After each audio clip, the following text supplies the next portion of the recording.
Hello students, welcome back to my YouTube channel PT tutorial. और आज की इस वीडियो में मैं आपको एक कॉम्प्लेक्स एनालिसिस का बहुत ही ज़्यादा ज़बरदस्त एक थ्योरम है उससे डील करने वाली हूँ। तो चलिए देखते हैं कि अगर आपको एक पावर सीरीज गिवन है और वो कन्वर्ज कर रहा है एक पॉइंट Z1 में, ठीक है। चलिए मैं आपको डायग्राम से समझा देती हूँ कि अगर एक पावर सीरीज है, ठीक है, और वो कन्वर्ज कर रहा है, सपोज दैट Z1 पॉइंट यहाँ पे है, ठीक है, एट Z0 यहाँ पे।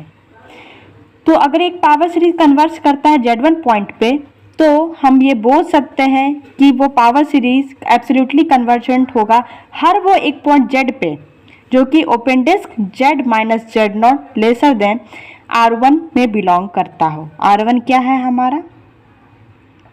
R1 है हमारा mod of Z1 minus Z0। इन दोनों के बीच जो डिस्टेंस है वो है R1।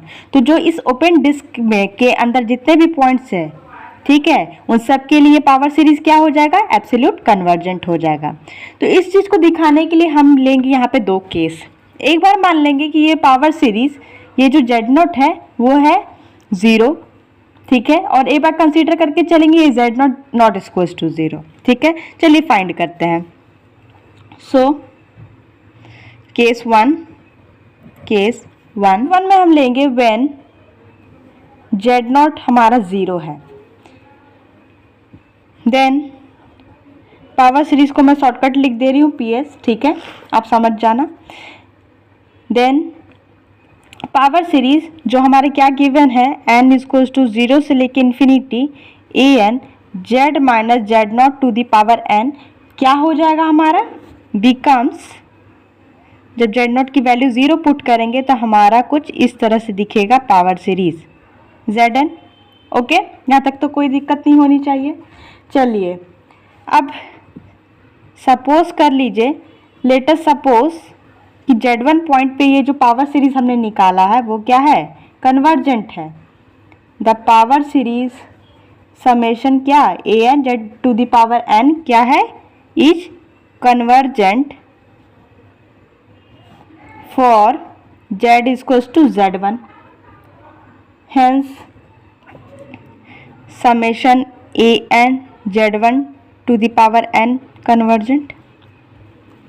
हमने मान लिया ये जो पावर सीरीज है वो कन्वर्जेंट है Z1 पॉइंट पे, तो इसको लिख सकते हैं summation an Z1 to the power n is convergent, इस पॉइंट के लिए कन्वर्जेंट है, ठीक है। अब आप जानते हैं कोई भी सीरीज जब कन्वर्जेंट होती है तो उसकी लिमिट इन्फिनिटी पे क्या टेंड कर जाती है? 0, और वो सीरीज बाउंडेड भी हो जाती है। कन्वर्जेंट का तो प्रॉपर्टी, अगर वो कन्वर्जेंट है तो वो बाउंडेड भी हो जाएगी, वो बाउंडेड भी है सीरीज, और उसकी लिमिट जो इन्फिनिटी पे वो क्या करेगी? उसकी वैल्यू 0 होगी, ठीक है।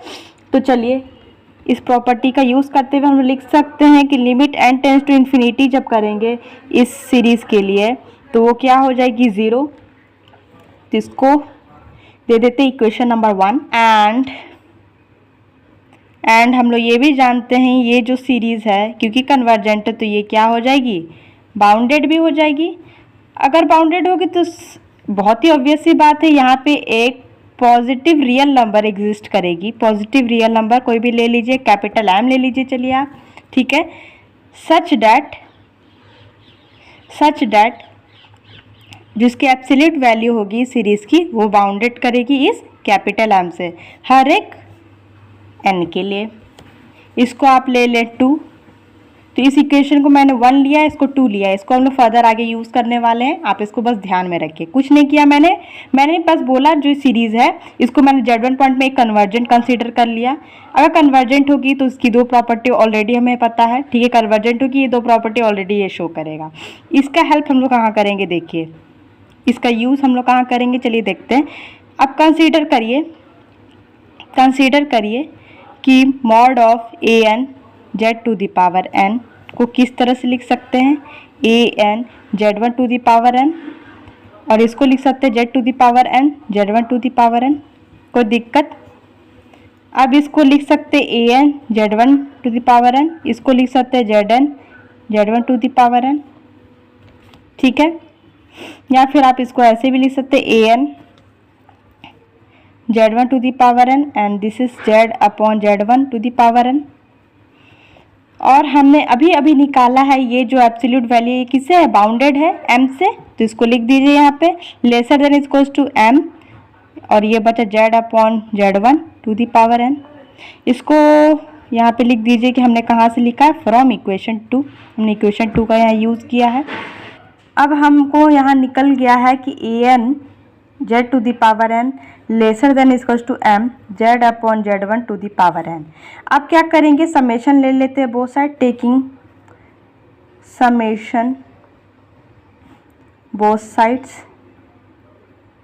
वी गेट, क्या मिलेगा हमें, समेशन an zn, ठीक है, lesser than equals to m summation z upon z1 to the power n, ठीक है, n equals to 0 to infinity.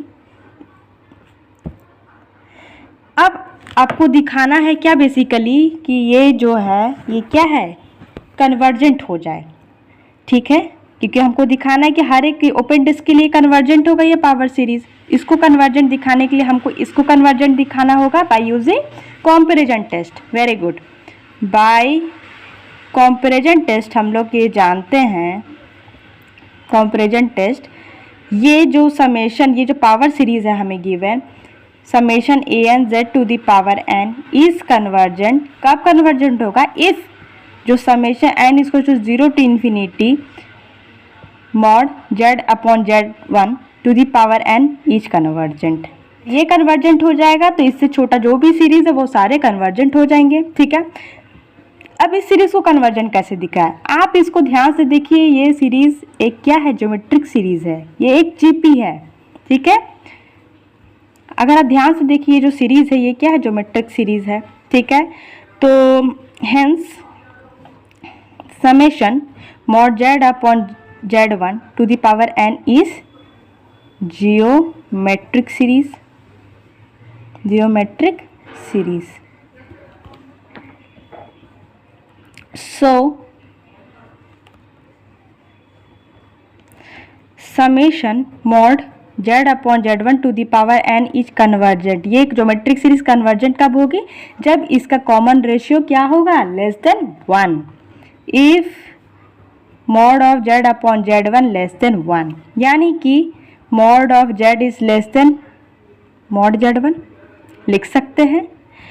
तो मॉड z1 की वैल्यू को और एक चीज़ लिख सकते हैं, मैंने एक देखिए थ्योरम में ही एक स्टेटमेंट दिया हुआ था कि r1 क्या है, z1 से z0 की डिस्टेंस है, वैल्यू है। यहाँ पे हमने z0 को क्या ले लिया है, 0 कंसीडर किया है, इस केस में हमने क्या कंसीडर किया, 0। तो ये क्या हो जाएगा, mod z1 equals to r1 हो जाएगा, ठीक है। तो हम लोग इसकी वैल्यू यहाँ पे r1 लिख सकते हैं, यानी कि बेसिकली मैं कहना चाह रही हूँ मॉड z1 अगर लेस देन r1 हो जाए तो ये जो सीरीज है ये कन्वर्जेंट हो जाएगी, और ये कन्वर्जेंट हो जाएगी तो ये भी हमारा कन्वर्जेंट हो जाएगा, जो कि हमें चाहिए, ठीक है। तो हेंस हमको ये पता लग रहा है कि summation mod of an z to the power n is convergent if mod z is less than r1। अगर ये लेस देन r1 होगी तो ये कन्वर्जेंट, और ये कन्वर्जेंट तो ये सीरीज कन्वर्जेंट, ठीक है। तो बेसिकली हम ये बोल सकते हैं ये कन्वर्जेंट तब होगी अगर मॉड z की वैल्यू लेस देन r1 होगी, ठीक है। और अगर ये कन्वर्जेंट हो गई इसके लेस देन r1 से, तो क्या बोल सकते हैं कि summation an zn is absolutely convergent if mod z is less than r1, ठीक है। एक केस से हमने प्रूफ कर दिया कि इस कंडीशन के लिए एब्सोल्युटली कन्वर्जेंट हो जाएगी, ठीक है, हर एक पॉइंट z के लिए जो कि बिलोंग कर रहे हैं ओपन डिस्क में, ठीक है, z minus z0 less than r1। अब एक केस लेते हैं क्या कि अगर मान लीजिए इफ कि z0 नॉट इक्वल्स टू 0 हो, देन तो लेट कर लीजिए कि z माइनस z0 वो क्या होगा, जो मॉड है z माइनस z0 वो क्या होगा, एक ओमेगा मान लीजिए, कुछ भी मान लीजिए आप, एक ओमेगा। तो हमारा पावर सीरीज फिर कैसा दिखेगा, तो हमारा पावर सीरीज फिर कैसा दिखेगा, देन जो हमारा पावर सीरीज है summation an z minus z0 to the power n becomes summation an omega n. ठीक है, क्योंकि ये जेड नॉट जीरो नहीं है तो हमने इस जेड माइनस जेड नॉट को एक ओमेगा मान लिया और उसको यहाँ लिख दिया। ठीक है, अगर आप देखें कि प्रीवियसली भी हमारे साथ कुछ ऐसा ही फॉर्म आया था सीरीज का, जब हमने जेड नॉट को जीरो लिया था। मैं दिखा देती हूँ फिर से। देखिए, जब जीरो लिया था तो हमारा पावर सीरीज फिर से कुछ इसी फॉर्म में आया था, A N Z one to the power है, हम जेड वन पॉइंट के लिए लिए थे। यहाँ पे बस ओमेगा है। तो हर एक आर्ग्यूमेंट जो हमने दिखाया है एब्सोल्यूट कन्वर्जन तक पहुँचने के लिए सब कुछ सेम हो जाएगा। A N omega to the power N, ये कन्वर्जन मान लेंगे हम लोग। ठीक है, किसी भी पॉइंट के लिए अगर वो हो जाएगा तो लिमिट उसकी इन्फिनिटी पे ज़ीरो होगी और वो बाउंडेड होगा। एवरीथिंग फिर ओमेगा एन लिख देंगे। ठीक है, जिस पॉइंट के लिए निकाल रहे हैं उस पॉइंट को ऐसे फॉर्म में लिख देंगे। एवरीथिंग सब कुछ आपको सेम करना है और फिर आपको सेम रिजल्ट मिल जाएगा। ठीक है, तो आप फिर से उस स्टेप को रिपीट ना करते हुए आप इसको इस तरह से लिख सकते हैं, applying the similar argument as case one. जैसे हमने केस वन में एक आर्ग्यूमेंट दिखाया, सेम आप यहाँ पे अप्लाई करेंगे।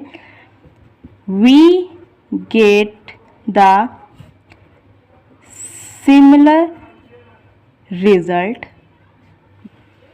सो आई होप आपको ये वीडियो अच्छा लगा हो। मैं ऐसे बहुत सारे थ्योरम आगे के दिनों में अपलोड करती रहूँगी। मैंने कॉम्प्लेक्स एनालिसिस से रिलेटेड जितने भी थ्योरम और भी बचे हुए मैंने प्लेलिस्ट भी डाला हुआ है, आप वहाँ पे भी चेक कर ले। रेस्ट ऑफ द वीडियोस आपको वहाँ मिल जाएंगे। ठीक है, जितने भी नेम थ्योरम है, what ever examples, everything complex analysis का सब कुछ वहाँ अपलोडेड है ऑलरेडी। और जो भी रेस्ट बचे हुए हैं मैं कमिंग डेज में अपलोड करते जाऊँगी। Thanks for watching this video.